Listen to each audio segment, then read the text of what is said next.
शाक्य मुनि गौतम बुद्ध के ज्ञान प्राप्ति के बाद एक एक दिन सत्य और अहिंसा का रास्ता प्रशस्त करने में ही लगा रहा था।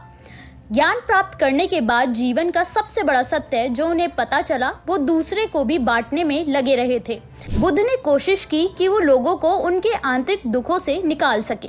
उनका रास्ता सबको बराबरी महसूस कराने वाला था, जिनकी नजरों में सभी एक समान थे। सात्विक जीवन जीना और अभावों में व्यक्ति कैसे एक बेहतर जीवन जी सकता है, इसका ज्ञान बांटने के कारण ही बुद्ध तेजी से प्रचलित हुए थे। लेकिन बुद्ध की प्रसिद्धि के कारण कुछ लोगों को काफी परेशानी हुई, तो कुछ लोगों की धर्म की दुकान ही बंद हो गई। नतीजा ये हुआ कि बुद्ध धर्म के सौदागरों की आंखों में चुभने लगे थे। अक्सर ऐसा होता था कि बुद्ध या उनके अनुयायी कहीं भी भिक्षा मांगने जाते तो उन्हें सरेआम बेइज्जत कर दिया जाता था। उन्हें भगौड़ा, गैर जिम्मेदार जैसे नामों से बुलाया जाता था। उनकी छवि ऐसी बनाई जाती थी जैसे परिवार को छोड़कर वैराग्य अपनाना उनका गुनाह था। लेकिन बुद्ध ने सब कुछ शांति से बर्दाश्त किया। वहीं जब बुद्ध के अनुयायियों ने बुद्ध से पूछा तो उन्होंने ऐसा जवाब दिया जिसे जानने के बाद वो लोग भी समझ गए कि बुद्ध आखिर क्यों इतना अपमान सहकर भी इतना शांत रहते हैं। कहते हैं कि बुद्ध के विचार पहले तो उन लोगों के लिए स्वीकार करना बेहद ही मुश्किल था जो ब्राह्मणवादी सोच और मनुस्मृति के आधार पर चलते थे, जो वर्ण व्यवस्था को मानते थे, जिसके कारण जातिवाद के कारण पिछड़े और शूद्रों को हमेशा दबाया जाता था। समाज से बाहर रहते थे। दूसरे समाज के लोग उनकी सेवा तो लेते हैं, उनके धन पर राज करते थे, लेकिन सामाजिक रूप से हमेशा उन्हें नीच माना जाता था, जिसके खिलाफ बुद्ध ने एक मुहिम सी शुरू कर दी थी। बुद्ध ने लोगों में ये जागरूकता फैलाई कि जातिवाद वर्ण व्यवस्था केवल लोगों का शोषण करने के लिए बनाए गए थे, जिनको खत्म होना चाहिए, और बुद्ध का रास्ता ही उन्हें इस मुक्ति से निजात दिला सकता है। लेकिन इससे उस जाति वालों को तकलीफ होने लगी थी जो उनका फायदा उठाते थे। इसलिए जब बुद्ध ने अपने विचारों का प्रचार प्रसार शुरू किया तो वो पिछड़े शूद्रों में सबसे पहले प्रचलित हुए। लोगों ने अपना धर्म बदलना शुरू कर दिया और शोषण का इनकार करते चले गए, लेकिन इससे ब्राह्मणवादी लोग नाराज होने लगे।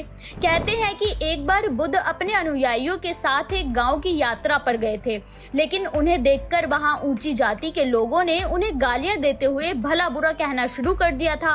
बुद्ध शांति से सुनते जा रहे हैं, उनके चेहरे पर हल्की सी मुस्कान थी, लेकिन गांव वालों की ये हरकतें बुद्ध के शिष्यों से बर्दाश्त नहीं हुई। वो लोग बुद्ध से पूछ बैठे कि निरपराध होते हुए भी वो क्यों उन लोगों का अपमान सह रहे थे।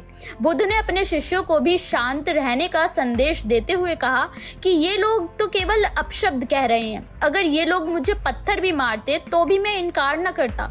मैं जानता हूँ कि वो लोग मुझसे बहुत कुछ कहना चाहते हैं, लेकिन क्रोध और नाराजगी के कारण कुछ कह नहीं पा रहे हैं। 10 साल पहले मुझे भी कोई गाली देता तो मैं भी बदले में यही करता, लेकिन अब मैं इस लेन देन के बंधन से मुक्त हो गया हूँ। मुझे किसी की बात से कोई फर्क नहीं पड़ता। तब आपको शुद्ध करता है, मेरा क्रोध भवन कब का ढह चुका है। बुद्ध की बात सुनकर शिष्यों को वो बात याद आ गई जब बुद्ध ने भिक्षा में मिलने वाली फल मिठाइयों को ये कहकर लेने से इनकार कर दिया कि ये स्वादिष्ट फल मिठाइयाँ लेने वाला विदा हो चुका है, और सब कुछ गांव में बांट दिया। लेकिन बुद्ध ने उन्हें अपशब्द कहने वाले गांव वालों से केवल इतना आग्रह किया कि वो फल मिठाई भले ही बांट सकते हैं, लेकिन अपशब्द गांव वालों को नहीं बांटे।